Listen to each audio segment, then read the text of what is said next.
Welcome to our channel. Today we how to configure SurveyMonkey for feedback, full guide step by step clearly. Open your web browser and navigate to the SurveyMonkey website. Log into your existing account or create a new account if you don't have one yet. Once logged in, click on the Create Survey button located on the home page. Choose a survey template or start from scratch by selecting Blank Survey. If you choose a template, browse through the available options and select one that fits your needs.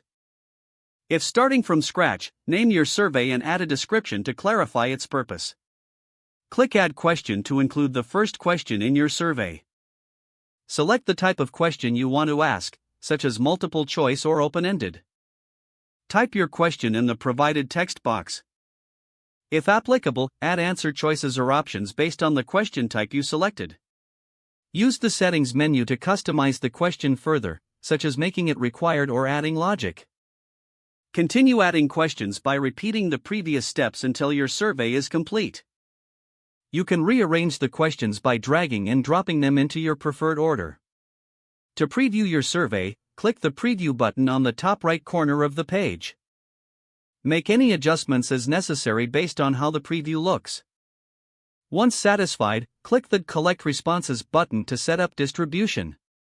Choose your preferred method of collecting responses, such as a web link or email invitation. Customize the settings for response collection, including start and end dates if needed. Copy the generated link or set up the email invitation according to your plan. You can also share your survey on social media platforms using the provided options. To monitor responses, return to the My Surveys section and select your survey. Click on the Analyze Results tab to view response data in real time. Utilize the available tools to visualize and export your data for further analysis. Finally, review the feedback collected to make informed decisions based on the insights gained.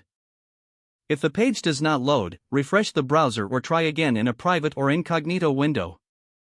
Make sure you are using the correct email address, then retype it carefully to avoid small typos.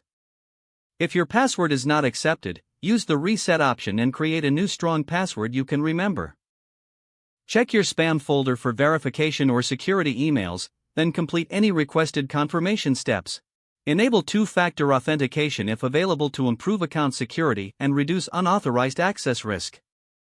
Don't forget to like this video and subscribe to our channel for more step-by-step tech guides.